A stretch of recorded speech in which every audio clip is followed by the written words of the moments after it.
pikirane resik.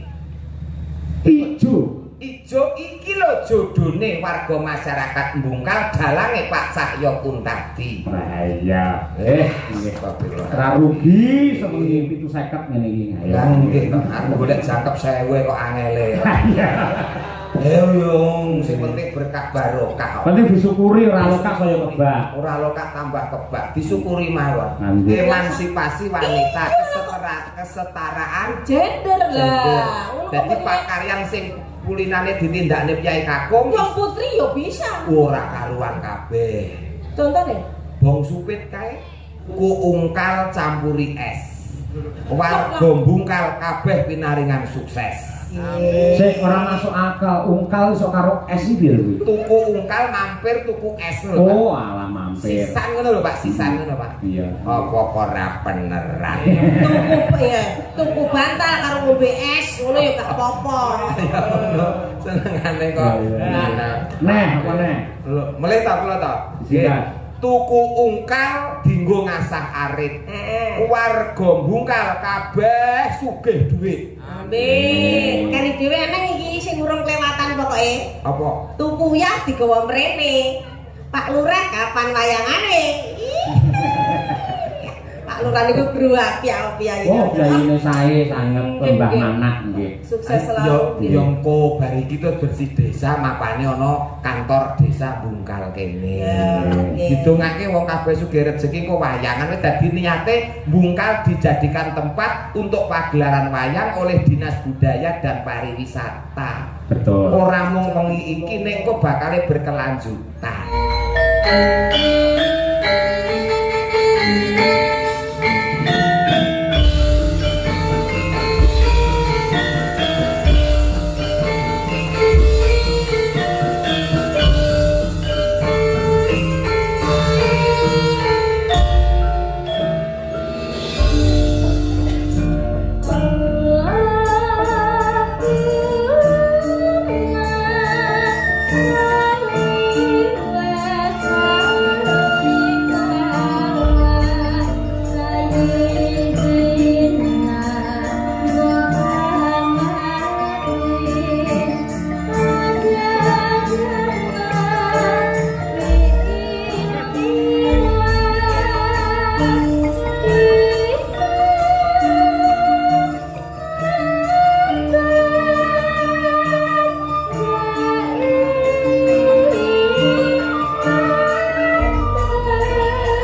ngajeni bocah yen urip kowe oduwe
Yang pertama dan yang terutama, tepuk tangan untuk Gebyar Budaya Mataraman yang ada di Ponorogo.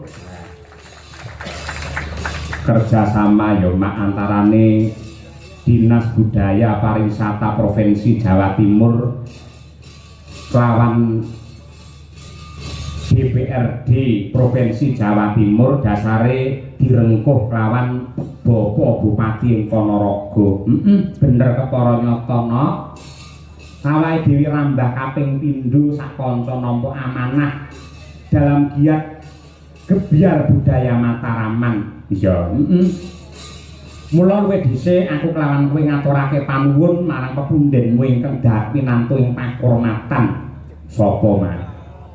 Ya kuwi Bapak DPRD Provinsi Jawa Timur, Bapak Dr. Suli Daim, panjenengane selaku anggota Dewan Fraksi PAN ing Jawa Timur sing wis kepareng rawuh wiwit sore mau, malah kepara kepareng paring dawuh sing intisarine bebarengan nderekake para warga masyarakat ing Ponorogo, sapa meneh sing gelem nguri-uri, sapa meneh sing gelem urip-urip marang seni tradisi, mbuh reog, mbuh wayang, mbuh karawitan lan liya-liyane, yen ora kabeh para warga ing Ponorogo. Ngono kuwi ya, Pak. Kaya ngono kuwi. Ora keri uga ngaturake panuwun perwakilan saka Kepala Dinas Budpar Jawa Timur ingkang dipun wakili dening Bapak Ali Afandi SPD MT. Uga sak krunipun saking UPT Laboratorium Pelatihan dan Pengembangan Kesenian Jawa Timur pandegane karo Mas Rio, Mas Ragil dan kawan-kawan. Ya, ugi dumateng Bapak Ibu anggota Dewan ing Kabupaten Ponorogo ana Pak Wahyudi, ana Pak Puryono, ana Pak Burhanuddin. Mboten kata lumpen dumateng Pak Camat ing Bungkal, Forkopimcam, Bapak Kepala Desa ing Bungkal. Pak Lurah asmane sapa? Lurah endi? Bungkal. Aku ora ngerti nduk, mergo ya rong taun nak nimbali karo awake dhewe. Ya aja ngono, mestine tidak kenal maka tidak sayang, mawis jagongan. Oh iya, 2 periode panjenengane Pak Sabto Priyono, leres nggih? Pak Sabto Priyono SPD. Kaya ngono kuwi. Sumrambahe kabeh para panitia lan warga masyarakat, wabil khusus sungkem bekti dumateng para kiai, ibu nyai, para alim ulama, para guru pesantren, ustad lan ugi ustadzah ing wewengkon Ponorogo. Ya, becik ing Pondok Maya, Pondok Ngabar kae Wali Songo Ponorogo. Ngono kuwi. Lan uga pondok pesantren liya-liyane sing nyatane ketika negara ini mulai porak-poranda, maka santri pesantren yang siap untuk membangunnya kembali. Kaya ngono kuwi. Kaya ngono kuwi lho. Ya mak iya. Lah sing jenenge pagelaran wayang kulit ini juga sebagai pengembangan ruang kreasi dan jaringan orang kreatif di Jawa Timur. Budaya Mataraman adalah kebudayaan di Provinsi Jawa Timur, terutama di wilayah bagian barat dan selatan yang pada zaman dahulu berada dalam pemerintahan Kasultanan Mataram. Ya. Dan kegiatan ini sudah tepat diselenggarakan di Ponorogo karena perkembangan kebudayaan Mataram juga dipengaruhi oleh ajaran Islam karena banyaknya pondok pesantren sehingga membentuk masyarakat santri dan beriman menjunjung tata krama dan budaya luhur sebagai pedoman jati diri. Ngono ya.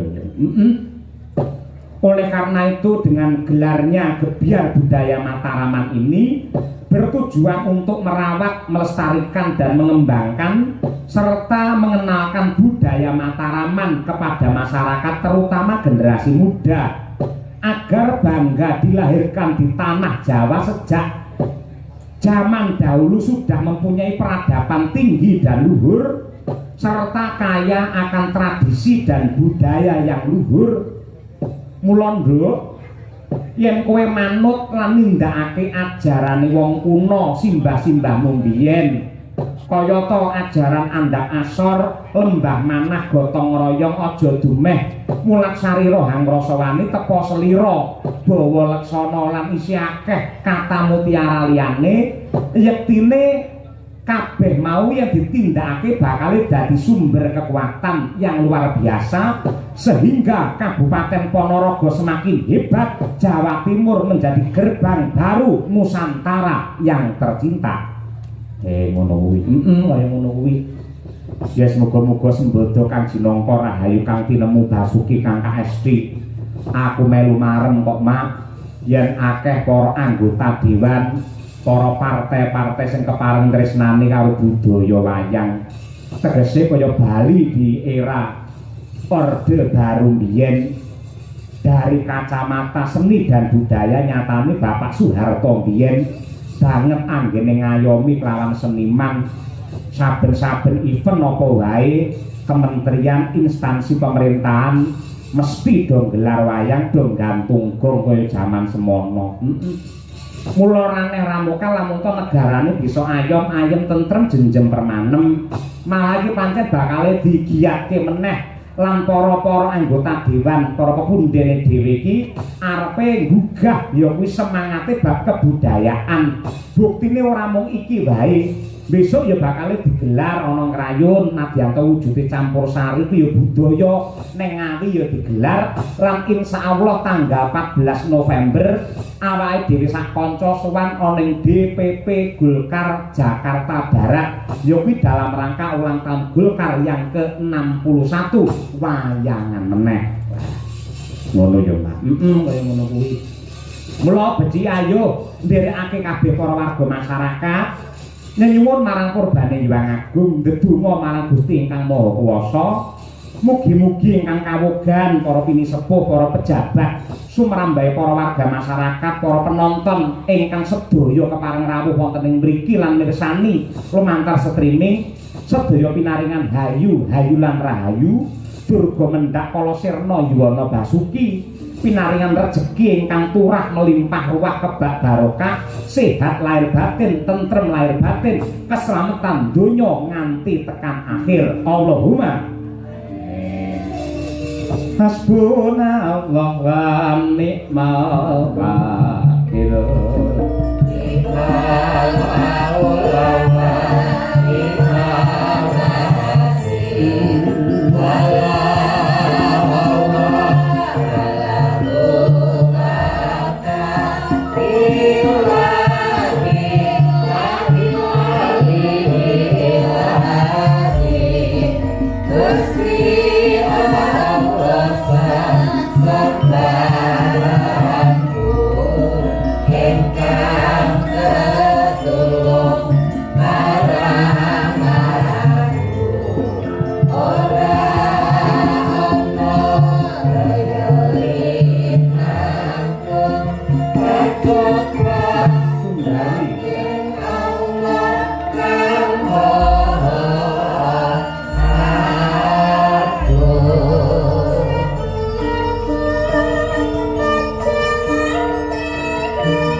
Kanggo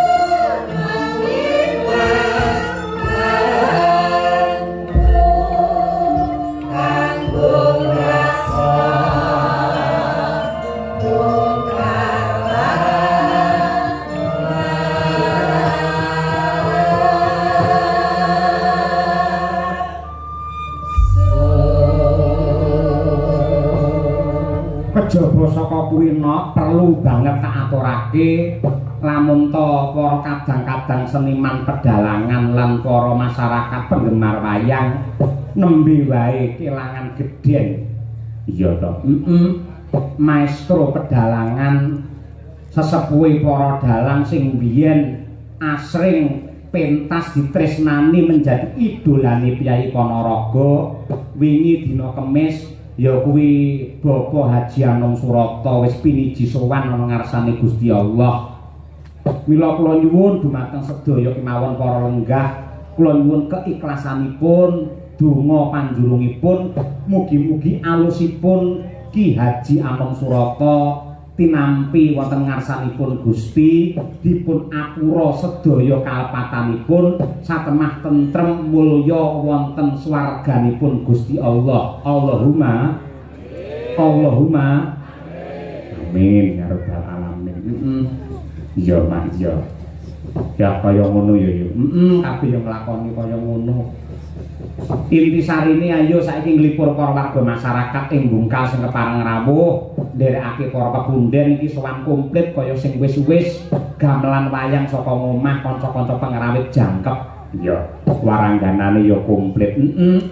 Malah klebu anakku sing lagi sekolah ana ing Wali Songo Ngabar iki mau tak culik. Ya, tak jak rene pamri apa men ora terputus anggone bakale nutukne amale bapake dadi seniman dalang yang beragama. Ya, ngono kuwi. Yen bapake pamane wejangan lek gur ngawur to, Nduk. Ya, ngawur. Nek lek anakku sak bisa-bisa ana dalile, ana dasare. Si Brahma ki sawah kuwi. Alhamdulillah iki lagi kelas 1 SMP ana Ngabar. Wingi seleksi dari 300 santri akhirnya tersaring 50 santri dan juga tersaring lagi 9 santri dan Brahma adalah salah satunya yaitu santri yang menjadi penghafal Al-Quran. Luar biasa Hafiz. Kaya ngono wis apa surat reno-reno.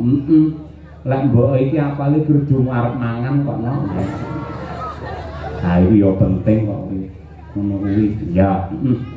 Iki ngaturake apa? Ana bintang tamune ya kuwi Mas Gareng Tralala karo ya kuwi Mbak Lucy Brahman. Ha iya. Mbak Lucy mula diarani Brahman panen ya bokonge gedene semono. Luar biasa. Mula mumpung irung besar ayo penembang dhisik. Mergo yang besar suwi arep nggih kurban. Monggo Mas Gareng Tralala kula aturi pinarak wonten pepanggungan mriki. Semeneng ager aja pijer nangis. Agis dadi ramatise.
rabbil alamin.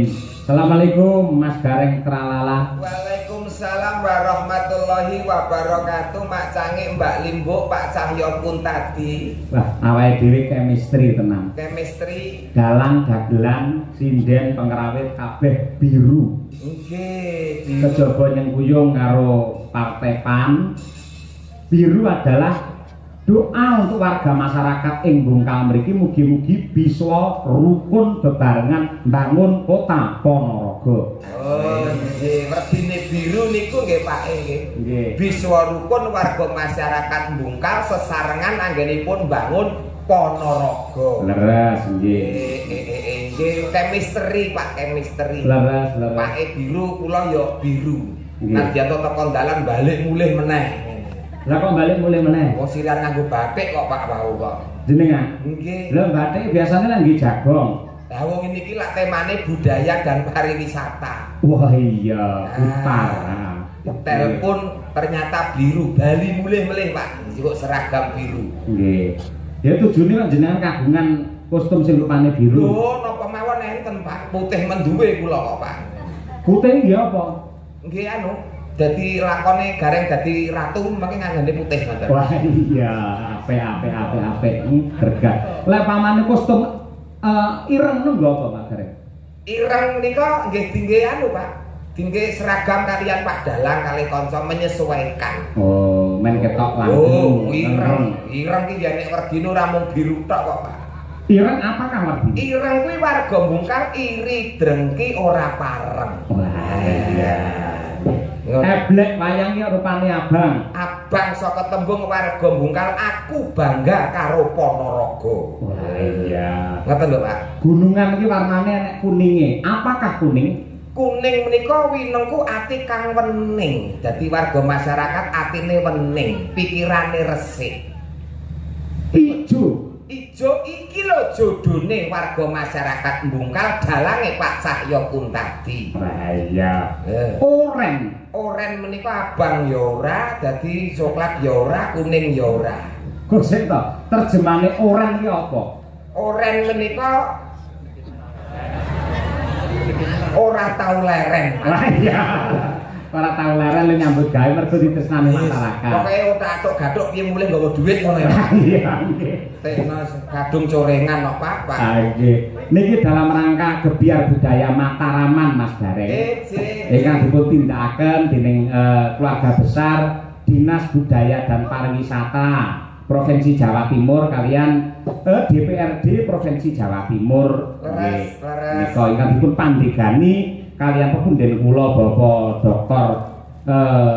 Suli Daim saking PAN kala wau. Ngoten ingkang sampun sambutan kala wau nggih. Leres nggih. Nggih. Nderek Mangayu Bagyo lekasipun menika Disbudpar Dinas Budaya dan Pariwisata ingkang dipun sengkuyung sepenuhnya oleh DPRD Provinsi anggenipun gelar budaya wayang wonten ing Desa Bungkal, Kecamatan Bungkal, Ponorogo mriki Pak. Nggih. Mugi saged berkelanjutan. Amin ya untuk masyarakatnya. Nggih. Kenapa kok desa kene iki diwenehi tenger Bungkal? Mulai. Bungkal pancen desane jenenge niku kok Pak. Loh, Gareng yen ngendi-endi biasanya selalu menerjemahkan, menjabarkan. Upamane Ponorogo apa iki para wargane do sayo rukun. No ki nata negara supaya becik. Lah, Bungkal iki lho resikone nek nderekke dalang cerdas ki ngene iki lho. Dan sampeyan yo cerdas kok ya.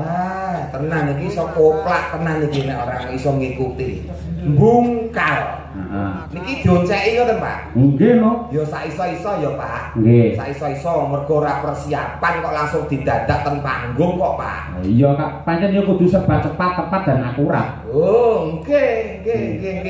Ya sak iso-iso. Bungkal miturut keperluan dalu niki. Betul. Bismillahirrahmanirrahim.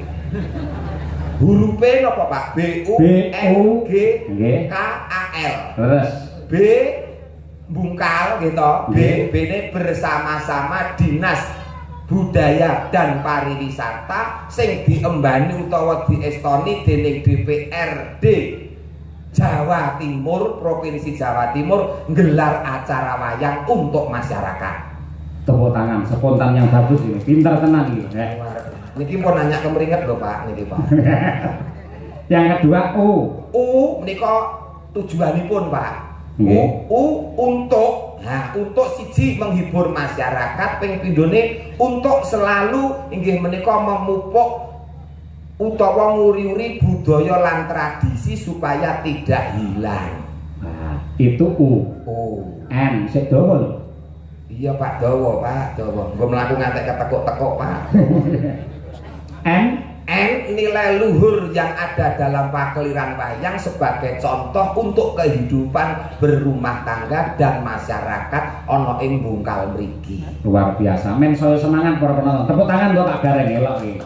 Men tambah semangat. Pun mboten sah tepuk tangan pun. Lah ngopo? Wong iki yo mringis tenan kok ndak tepuk tangan. Gareng tralala itu tidak pernah membutuhkan tepuk tangan, Pak. Terus? Nggih, yang dibutuhkan gareng tralala bukan tepuk tangan tapi uluran tangan, Pak. Iya.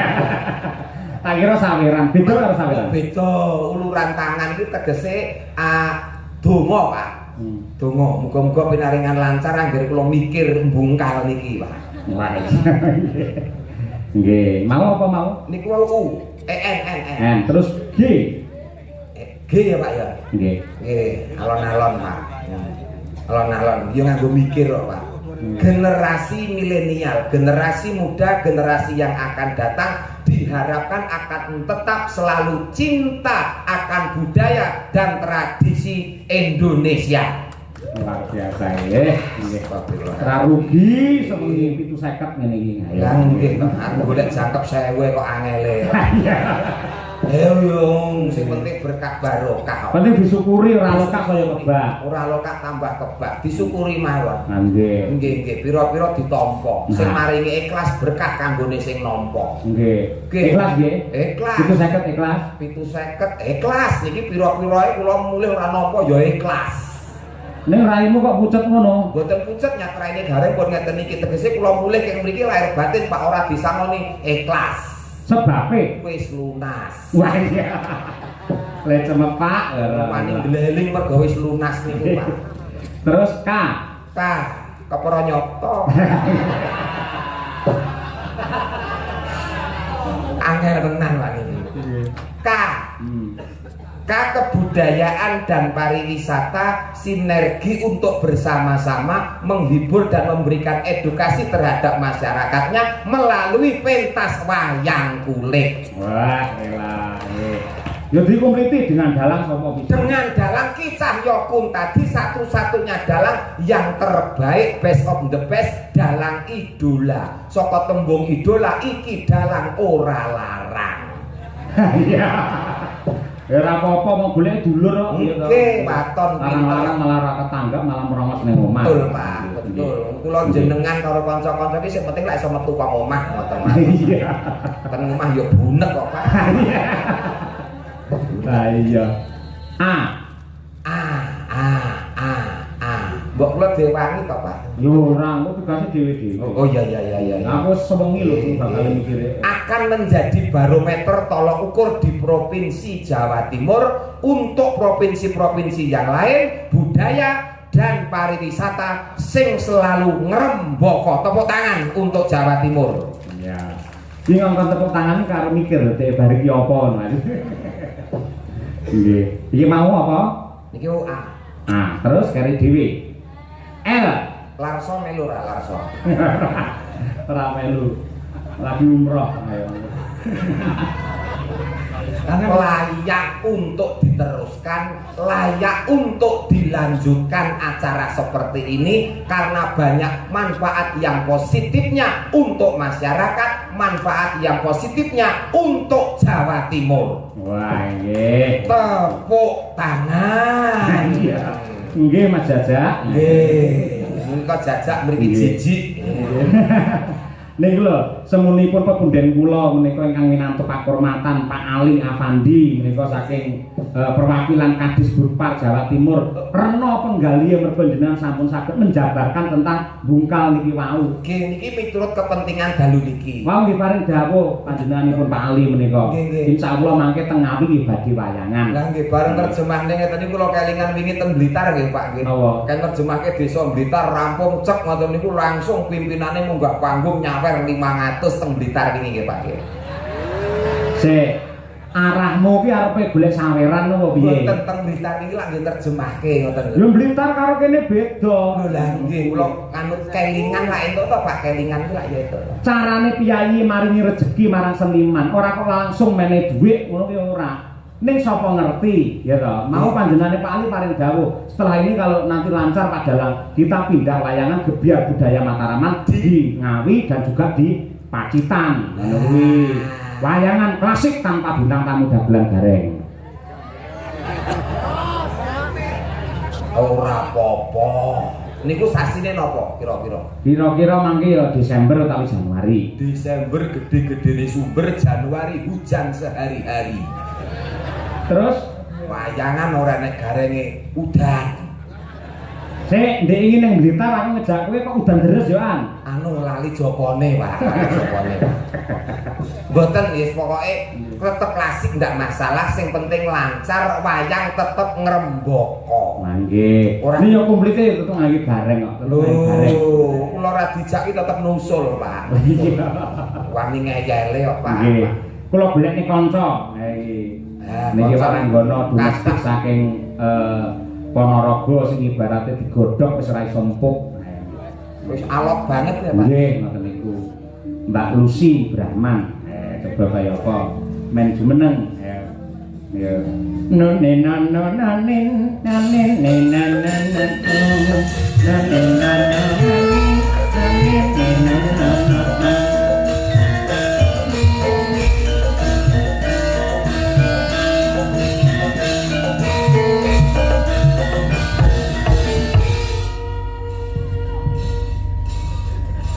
Pun tepang Mbak Lucy kali Mas Gareng Terawala.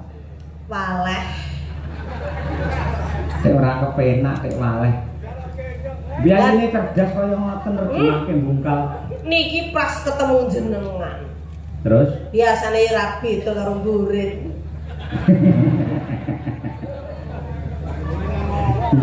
Kowe karo aku waleh, aku karo kowe saya nek tenan. Awan Lucy, sore Lucy, wengi Lucy. Wis, nek tenan, Pak. Kula niku nek entuk wong model kaya ngene iki tenan, Pak. Wis ora beda, Pak. Ora beda pripun? Sing nang omah ya padha iki mekroke, Pak pun. Piyayi Putri yen lemu iki tandane tentrem atine mergo diayomi karo sing kakung. Urung karuan dablek ya iso kok ngono kuwi kok.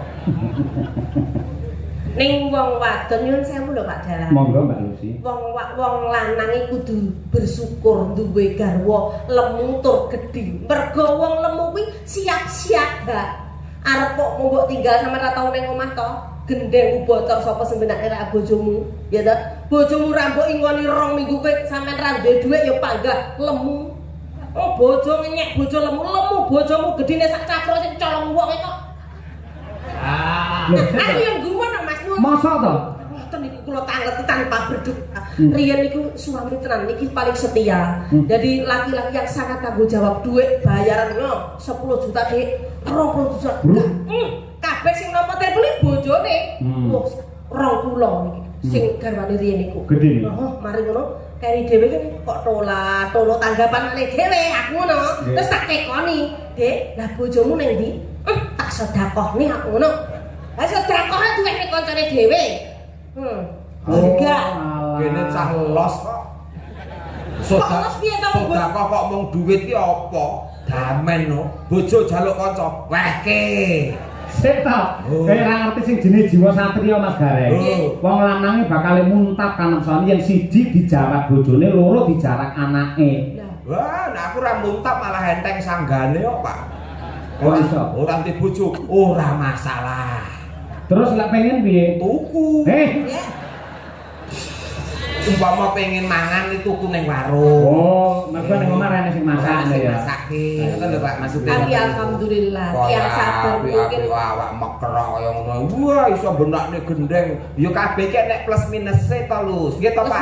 Terus nek apike nek nggon benakne gendeng, tapi cilokane wong lanang nek duwe bojo lemu ngene iki tenan. Wah, bojo lemu nek dikeloni kaya ngeloni traktor, Pak. Loh, ya kok ya carane malah penak ndek bojo lemu rasa golek selimut kaya.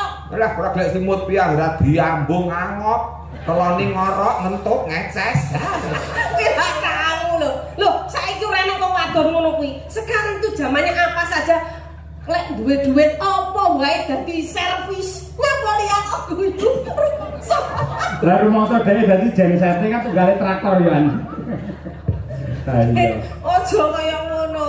Tegese dhek iki menghina emansipasi wanita. Lah, leres kamu itu termasuk menghina emansipasi wanita. Sekarang itu persamaan gender tegese wong lanang kuwi juga wong wadon juga bisa sepadan dengan perempuan. Contohnya, pemimpin negara kita dulu pernah menjabat sebagai mantan Presiden Republik Indonesia. Yo Putri. Terus Bu napa kuwi Gubernur Jawa Timur yo Putri Bu Khofifah. Tegese iki emansipasi wanita, kesetaraan gender lah. Dadi pakaryan sing kulinane ditindakne Kyai Kakung wong putri yo bisa. Ora karuan kabeh. Contone Bong supit kae. Ora enek bong supit wedok, upama enek lho aku tetakan meneh kok. Bong supit iki sunat nih. Heeh. Enek wis tau ngerti kowe bong supit wedok. Sing sunat ngono ya. Oh, mesti aku karo Pak Yoyo antri esuk dhewe no teko nang. Nggih. Ning Kyai Putri niku rekoso lho Mas Gareng, kok mboten kok bilani Mbak Lucy mboten. Rekosane napa? Kula kali panjenengan dilahirkan dari rahim seorang ibu. Terus Gimbal bayi 9 sasi 10 dina. Rekoso banget. Terus yang lahiran niku yen ora pepak sambung tuwe iso gondol nyawa. Mergo kaprahe ning agama diarani perang cakil ngoten niku. sabil, Pak.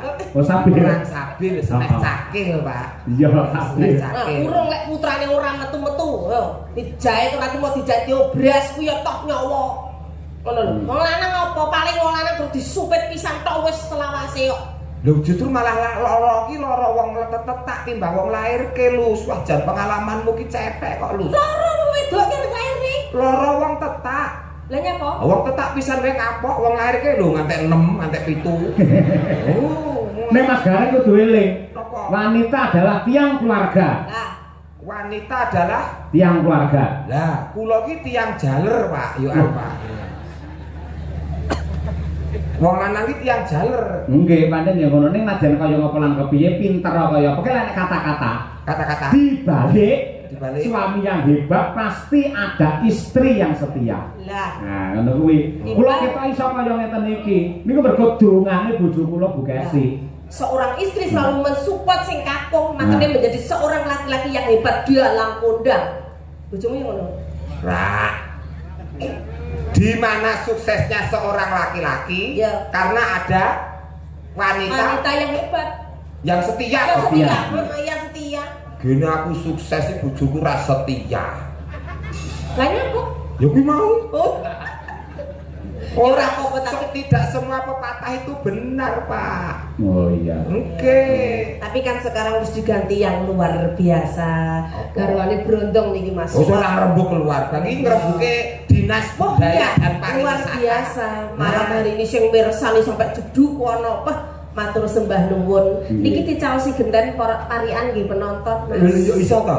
Ya, Ya, coba-coba. Kiai Mrigi kok Juga. aku belajar kuning Kiai Bungkal Parian, parian. Yo yo. Pamane pripun? Nah, piye? Ngecor beton digawe sumur.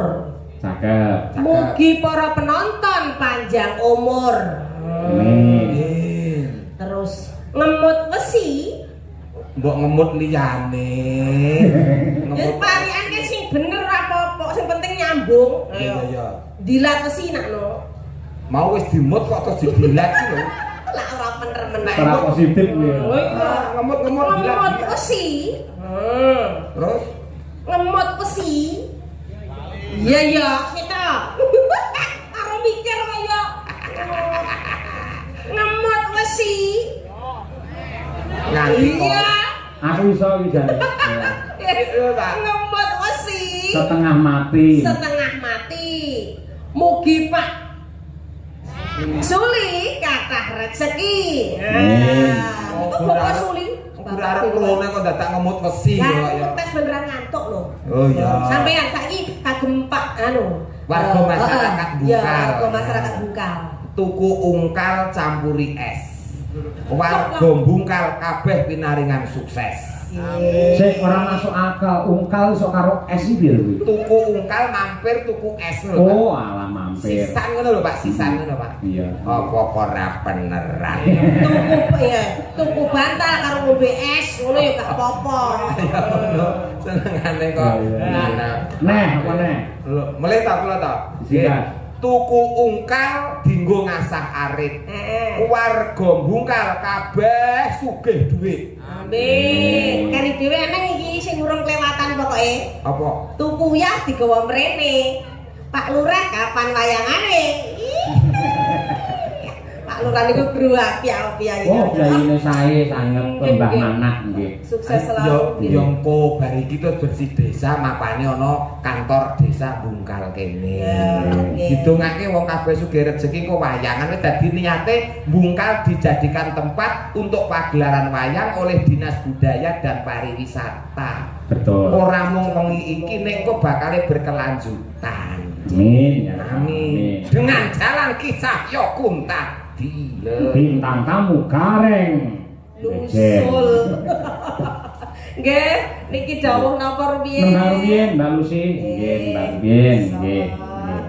Kula nyuwun menika caping gunung langkung rumiyin ingkang dipun kersakaken kalian para sutresna budaya mliginipun ingkang kala wau sampun kepareng leladi dumateng kula sak kanca para perwakilan panitia juru ladi lan sanes-sanesipun supaya enget kalian zaman perjuangan ngersakaken caping gunung dijenglengke sing nembang Mbak Lucy sing jengleng Pak Digareng.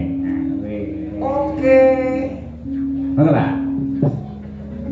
Saben bengi Nek dhisik iya Lus, nek saiki wis 3 sasi pisan kok Lus.